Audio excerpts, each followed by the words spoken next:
Huwag na niya silipin.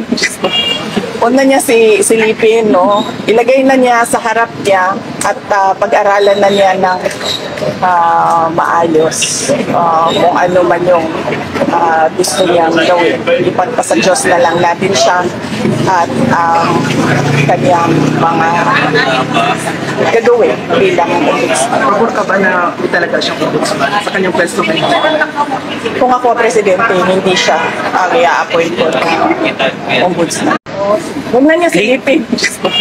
Huwag na niya silipin, no? Ilagay na niya sa harap niya at pag-aralan na niya ng maayos kung ano man yung gusto niyang gawin. Ipagpa sa Diyos na lang natin siya at kanyang mga gagawin bilang ombudsman. Pabor ka ba na talaga siyang ombudsman sa kanyang pwesto ngayon? Kung ako presidente, hindi siya ang i-appoint ko ng ombudsman.